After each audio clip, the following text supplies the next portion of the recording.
आगे बढ़ते हैं। झारखंड मुक्ति मोर्चा की केंद्रीय समिति की विस्तारित बैठक रांची के सोहराय भवन में हो रही है और बैठक की अध्यक्षता शिबू सोरेन कर रहे हैं।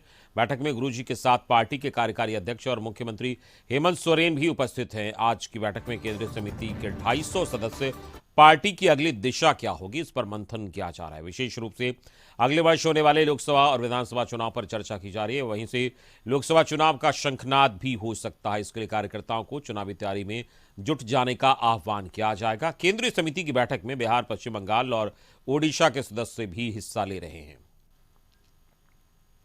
सदस्यता अभियान जो पार्टी का चल रहा है, उस अभियान में गति कैसे लाई जाए, ज़्यादा से ज़्यादा लोगों को पार्टी की सदस्यता कैसे दी जाए, इन सारे विषयों पर चर्चा होगी। और उसके बाद जो वर्तमान में राजनीतिक परिस्थिति है इस राज्य में, इस देश में, उन विषयों पर भी हम लोग चर्चा करेंगे।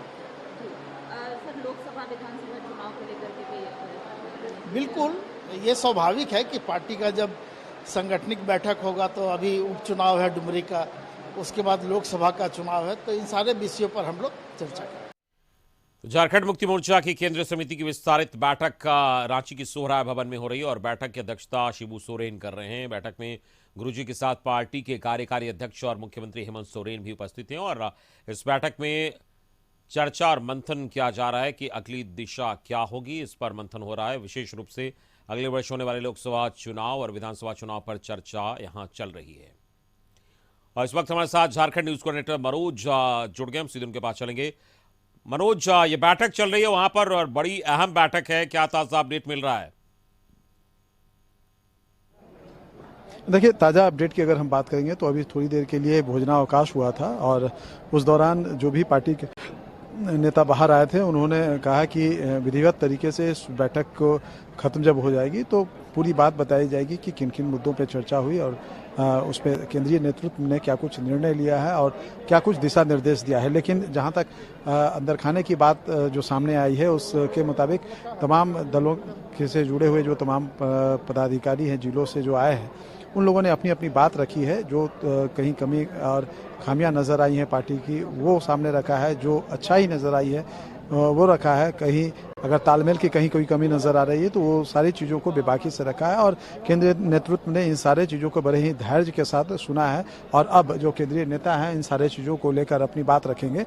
और मैं बता दूं आपको कि इसमें जहां तक की बात चर्चा की बात है तो अभी आसन्न जो डुमरी विधानसभा का उपचुनाव है जिसके लेकर के एक तरह से कहा जाए पार्टी के प्रत्याशी घोषित की जा चुकी हैं, चूँकि उन्हें मंत्री बनाया गया है जो दिवंगत जगन्नाथ महतो थे उनकी पत्नी को। तो एक तरह से कहा जाए अब उनको जिताने को लेकर के भी एक टास्क जो है सारे कार्यकर्ताओं को दिया जा रहा है कि किस तरीके से उन्हें जिताया जाएगा। दूसरी बात अगर हम कहेंगे तो अगले साल में जो है लोकसभा और विधानसभा दोनों का चुनाव झारखंड में होना है, तो उसकी तैयारी को लेकर के कार्यकर्ताओं को जुटने का भी मूल मंत्र दिया जाएगा कि किस तरीके से संगठन को मजबूत करना है, बूथ स्तर से लेकर के तमाम जो मतदाता हैं उन तक पहुंचना है। सरकार ने जो 4 साल में जो काम किए हैं, सरकार की जो लोक कल्याणकारी योजनाएं हैं उन तक उनको जनता तक पहुंचाने की बात है कि किस तरीके से सरकार आपके द्वारा कार्यक्रम के माध्यम से हो या जो दूसरी सारी जो योजनाएं चलाई गई है, किशोरी समृद्धि योजना है, सावित्रीबाई फुले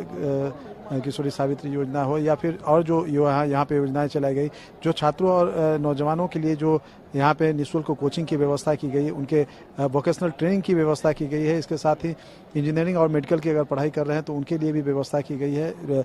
इसके साथ जो है युवाओं को रोजगार से जोड़ने के लिए भी, कौशल विकास से जोड़ने के लिए प्रखंड स्तर पे भी कई काम किए गए। इन सारी योजनाओं की जानकारी जो है कैसे मतदाताओं तक पहुँचाया जाए और मतदाताओं के साथ एक जुड़ करके एक संवाद कायम करके उनको उनकी जो समस्याएं हैं उनको दूर करने चलिए, इस पूरी बातचीत के लिए बहुत बहुत शुक्रिया मनोज आपका। तो हमारे झारखंड न्यूज कोऑर्डिनेटर मनोज जुड़े थे, बता रहे थे ये बैठक चल रही है और बैठक में मुख्य रूप से जो चुनावी वर्ष है उसको लेकर चर्चा और मंथन इसमें की जा रही है और अन्य मुद्दों पर भी चर्चा हो रही है।